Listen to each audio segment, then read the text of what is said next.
Chapter 51, God's Care for the Poor. To promote the assembling of the people for religious service, as well as to provide for the poor, a second tithe of all the increase was required. Concerning the first tithe, the Lord had declared, "I have given the children of Levi all the tenth in Israel." Numbers chapter 18, verse 21. But in regard to the second, he commanded, "Thou shalt eat before the Lord thy God, in the place which he shall choose to place his name there, the tithe of thy corn, of thy wine, and of thine oil, and the firstlings of thy herds and of thy flocks, that thou mayest learn to fear the Lord thy God always." Deuteronomy chapter 14, verses 23 and 29, chapter 16, verses 11 to 14. This tithe, or its equivalent in money, they were for 2 years to bring to the place where the sanctuary was established. After presenting a thank offering to God and a specified portion to the priest, the offerers were to use the remainder for a religious feast in which the Levite, the stranger, the fatherless, and the widow should participate. Thus provision was made for the thank offerings and feasts at the yearly festivals, and the people were drawn to the society of the priests and Levites, that they might receive instruction and encouragement in the service of God. Every third year, however, this second tithe was to be used at home, in entertaining the Levite and the poor, as Moses said, "that they may eat within thy gates and be filled." Deuteronomy chapter 26, verse 12. This tithe would provide a fund for the uses of charity and hospitality. And further provision was made for the poor. There is nothing, after their recognition of the claims of God, that more distinguishes the laws given by Moses than the liberal, tender, and hospitable spirit enjoined toward the poor. Although God had promised greatly to bless his people, it was not his design that poverty should be wholly unknown among them. He declared that the poor should never cease out of the land. There would ever be those among his people who would call into exercise their sympathy, tenderness, and benevolence. Then, as now, persons were subject to misfortune, sickness, and loss of property. Yet, so long as they followed the instruction given by God, there were no beggars among them, neither any who suffered for food. The law of God gave the poor a right to a certain portion of the produce of the soil. When hungry, a man was at liberty to go to his neighbor's field or orchard or vineyard and eat of the grain or fruit to satisfy his hunger. It was in accordance with this permission that the disciples of Jesus plucked and ate of the standing grain as they passed through a field upon the Sabbath day. All the gleanings of harvest field, orchard, and vineyard belong to the poor. "When thou cuttest down thine harvest in thy field," said Moses, "and hast forgot a sheaf in the field, thou shalt not go again to fetch it. When thou beatest thine olive tree, thou shalt not go over the boughs again.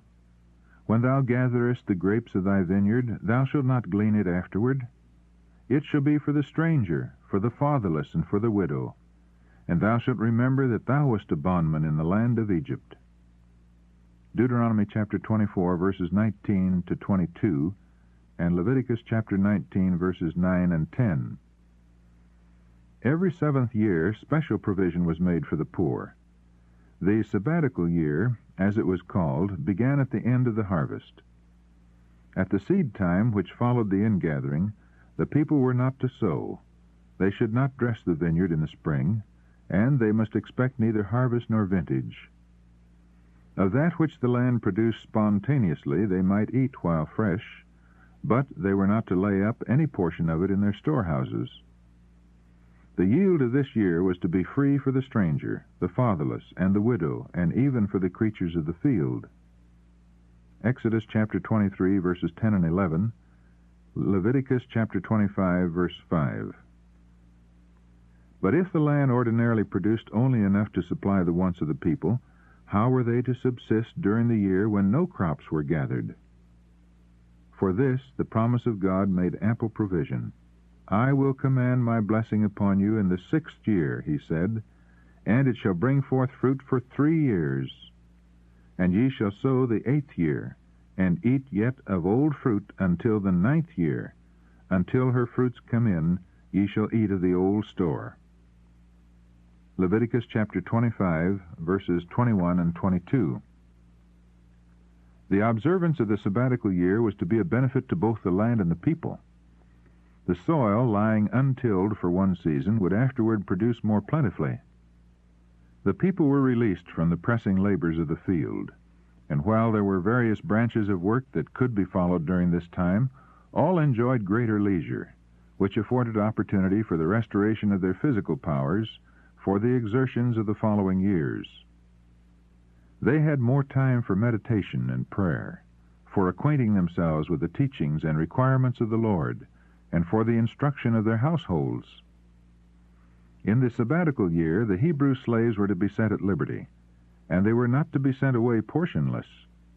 The Lord's direction was, "When thou sendest him out free from thee, thou shalt not let him go away empty. Thou shalt furnish him liberally out of thy flock, and out of thy floor, and out of thy winepress.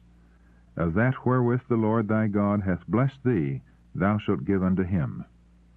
Deuteronomy chapter 15, verses 13 and 14. The hire of a laborer was to be promptly paid. Thou shalt not oppress a hired servant that is poor and needy, whether he be of thy brethren or of thy strangers that are in thy land. At his day thou shalt give him his hire, neither shall the sun go down upon it, for he is poor, and setteth his heart upon it. Deuteronomy chapter 24, verses 14 and 15. Special directions were also given concerning the treatment of the fugitives from service. Thou shalt not deliver unto his master the servant which is escaped from his master unto thee. He shall dwell with thee, even among you, in that place which he shall choose in one of thy gates, where it liketh him best. Thou shalt not oppress him. Deuteronomy chapter 23, verses 15 and 16. To the poor, the 7th year was a year of release from debt. The Hebrews were enjoined at all times to assist their needy brethren by lending them money without interest. To take usury from a poor man was expressly forbidden. If thy brother be waxen poor, and fallen in decay with thee, then thou shalt relieve him, yea, though he be a stranger or a sojourner, that he may live with thee. Take thou no usury of him, or increase, but fear thy God, that thy brother may live with thee. Thou shalt not give him thy money upon usury, nor lend him thy victuals for increase. Leviticus chapter 25, verses 35 to 37. If the debt remained unpaid until the year of release, the principal itself could not be recovered. The people were expressly warned against withholding from their brethren needed assistance on account of this. If there be among you a poor man of one of thy brethren, thou shalt not harden thine heart, nor shut thine hand from thy poor brother. Beware that there be not a thought in thy wicked heart, saying, The 7th year, the year of release is at hand. And thine eye be evil against thy poor brother, and thou givest him not, and he cry unto the Lord against thee, and it be sin unto thee. The poor shall never cease out of the land. Therefore I command thee, saying, Thou shalt open thine hand wide unto thy brother, to thy poor, and to thy needy in thy land, and shalt surely lend him sufficient for his need in that which he wanteth. Deuteronomy chapter 15, verses 7 to 9, and verse 11, and verse 8. None need fear that their liberality would bring them to want. Obedience to God's commandments would surely result in prosperity. Thou shalt lend unto many nations, he said, but thou shalt not borrow. And thou shalt reign over many nations, but they shall not reign over thee. Deuteronomy chapter 15, verse 6. After 7 Sabbaths of years, 7 times 7 years, came that great year of release, the Jubilee. Then shalt thou cause the trumpet of the Jubilee to sound throughout all your land. And ye shall hallow the 50th year, and proclaim liberty throughout all the land unto all the inhabitants thereof. It shall be a Jubilee unto you, and ye shall return every man unto his possession, and ye shall return every man unto his family. Leviticus chapter 25, verses 9 and 10. On the 10th day of the 7th month, in the Day of Atonement, the trumpet of the Jubilee was sounded. Throughout the land, wherever the Jewish people dwelt, the sound was heard, calling upon all the children of Jacob to welcome the year of release. On the great Day of Atonement, satisfaction was made for the sins of Israel, and with gladness of heart the people would welcome the Jubilee. As in the Sabbatical Year, the land was not to be sown or reaped, and all that it produced was to be regarded as the rightful property of the poor. Certain classes of Hebrew slaves, all who did not receive their liberty in the Sabbatical Year, were now set free. But that which especially distinguished the year of Jubilee was the reversion of all landed property to the family of the original possessor. By the special direction of God, the land had been divided by lot. After the division was made, no one was at liberty to trade his estate. Neither was he to sell his land unless poverty compelled him to do so, and then, whenever he or any of his kindred might desire to redeem it, the purchaser must not refuse to sell it, and if unredeemed, it would revert to its first possessor or his heirs in the year of Jubilee. The Lord declared to Israel, "The land shall not be sold forever, for the land is mine, for ye are strangers and sojourners with me." Leviticus chapter 25, verse 23. The people were to be impressed with the fact that it was God's land which they were permitted to possess for a time, that he was the rightful owner, the original proprietor, and that he would have special consideration made for the poor and unfortunate. It was to be impressed upon the minds of all that the poor have as much right to a place in God's world as have the more wealthy. Such were the provisions made by our merciful Creator to lessen suffering, to bring some ray of hope, to flash some gleam of sunshine into the life of the destitute and distressed. The Lord would place a check upon the inordinate love of property and power. Great evils would result from the continued accumulation of wealth by one class and the poverty and degradation of another. Without some restraint, the power of the wealthy would become a monopoly, and the poor, though in every respect fully as worthy in God's sight, would be regarded and treated as inferior to their more prosperous brethren. The sense of this oppression would arouse the passions of the poorer class. There would be a feeling of despair and desperation which would tend to demoralize society and open the door to crimes of every description. The regulations that God established were designed to promote social equality. The provisions of the Sabbatical Year and the Jubilee would, in a great measure, set right that which during the interval had gone wrong in the social and political economy of the nation. These regulations were designed to bless the rich no less than the poor.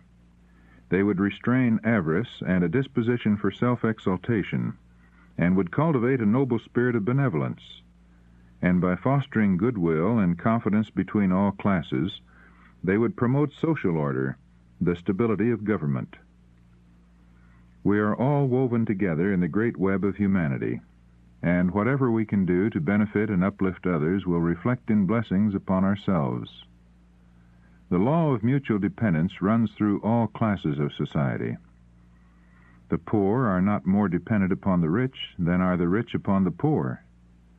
While the one class ask a share in the blessings which God has bestowed upon their wealthier neighbors, the other need the faithful service, the strength of brain and bone and muscle that are the capital of the poor. Great blessings were promised to Israel on condition of obedience to the Lord's directions. "I will give you rain in due season," he declared, "and the land shall yield her increase, and the trees of the field shall yield their fruit. And your threshing shall reach unto the vintage, and the vintage shall reach unto the sowing time. And ye shall eat your bread to the full, and dwell in your land safely. And I will give peace in the land, and ye shall lie down, and none shall make you afraid. And I will rid evil beasts out of the land, neither shall the sword go through your land. I will walk among you, and will be your God, and ye shall be my people. But if ye will not hearken unto me, and will not do all these commandments, and ye break my covenant, Ye shall sow your seed in vain, for your enemies shall eat it. And I will set my face against you, and ye shall be slain before your enemies. They that hate you shall reign over you, and ye shall flee when none pursueth you. Leviticus chapter 26, verses 4 to 17. There are many who urge with great enthusiasm that all men should have an equal share in the temporal blessings of God. But this was not the purpose of the Creator. A diversity of condition is one of the means by which God designs to prove and develop character. Yet he intends that those who have worldly possessions shall regard themselves merely as stewards of his goods, as entrusted with means to be employed for the benefit of the suffering and the needy. Christ has said that we shall have the poor always with us, and he unites his interest with that of his suffering people. The heart of our Redeemer sympathizes with the poorest and lowliest of his earthly children. He tells us that they are his representatives on earth. He has placed them among us to awaken in our hearts the love that he feels toward the suffering and oppressed. Pity and benevolence shown to them are accepted by Christ as if shown to himself. An act of cruelty or neglect toward them is regarded as though done to him. If the law given by God for the benefit of the poor had continued to be carried out, how different would be the present condition of the world, morally, spiritually, and temporally? Selfishness and self-importance would not be manifested as now, but each would cherish a kind regard for the happiness and welfare of others, and such widespread destitution as is now seen in many lands would not exist. The principles which God has enjoined would prevent the terrible evils that in all ages have resulted from the oppression of the rich toward the poor, and the suspicion and hatred of the poor toward the rich.